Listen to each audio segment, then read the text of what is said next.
네, 안녕하세요. 저는 한국경제신문 도쿄특파원 정영효입니다. 2020년 3월부터 도쿄특파원으로 4년째 일을 하고 있습니다. 일본하고 처음 인연을 맺은 건 2016년 개요대학교에 방문연구원으로 연수를 가면서인데요.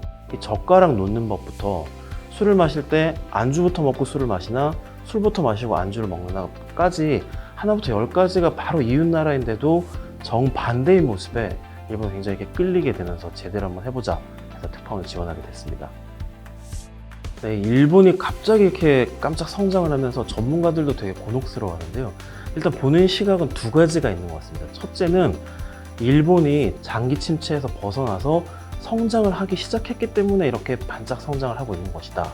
반면에 또 하나는 미국과 EU에 비해서 회복 속도가 늦다 보니까 이제 뒤이어서 이렇게 시차를 두고 성장해 가는 것이다 라는 두 가지 의견이 갈리고 있습니다. 예를 들어서 미국하고 EU는 2년 전부터 매년 3%, 4%씩 경제가 성장을 해온 반면에 일본은 1% 초반대밖에 성장을 못했습니다. 그래서 미국과 EU는 이미 1, 2년 전에 코로나의 충격에서부터 경제가 완전히 회복을 됐는데 일본은 이번 2분기에서야 회복이 됐습니다. 그만큼 시차를 두고 이제서야 쫓아가다 보니까 굉장히 높은 성장을 하는 게 아니냐 이렇게 보는 시각이 있는데요. 일단 전 세계 전문 기관부터 일본 정부까지도 올해 경제 성장률 1.5% 안팎 정도로 보고 있기 때문에 일본이 계속해서 이렇게 고성장을 해나가기는 어렵지 않나라는 시각이 우세한 것 같습니다.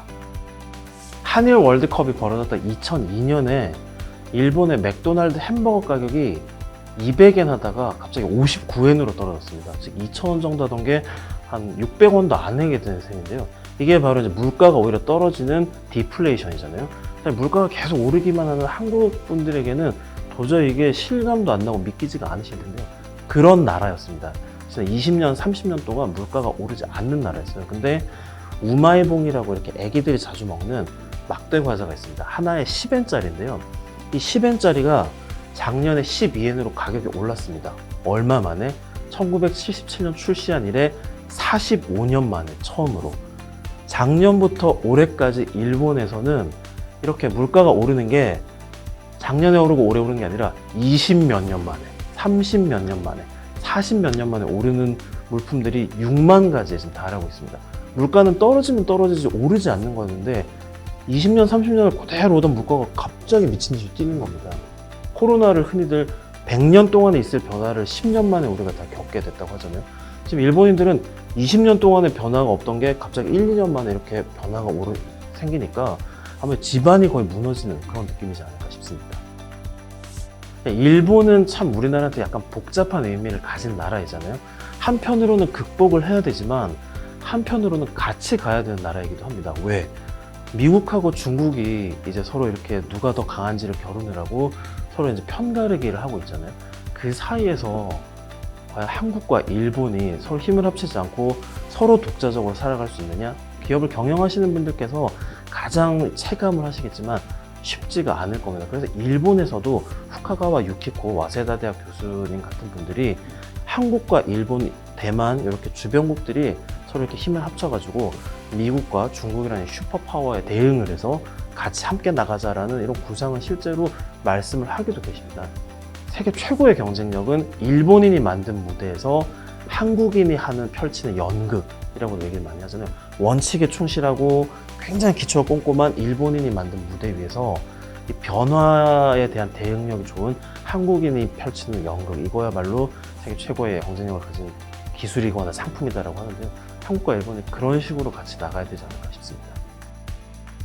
저는 이제 경제신문사 기자다 보니까 특히나 이렇게 일본의 지방의 중소기업을 실제로 가서 취재를 할 기회가 많았습니다. 근데 그때마다 공통적으로 느끼는 게 우리나라에서도 계속 그 얘기를 하잖아요. 기술이 가장 중요하고 변화에 빨리 대응을 해야 되고 그래서 강소기업이 돼야 된다.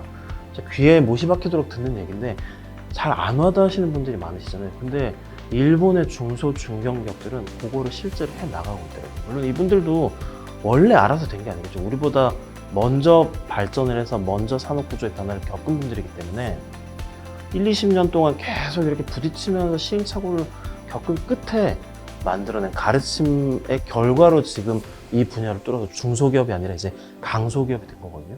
그런 일본에 먼저 간 이런 분야들을 계속 배우면서 우리가 그 길만 외칠 게 아니라 이렇게 지일도 같이 나가는 게 제일 중요하지 않나 그렇게 생각을 합니다.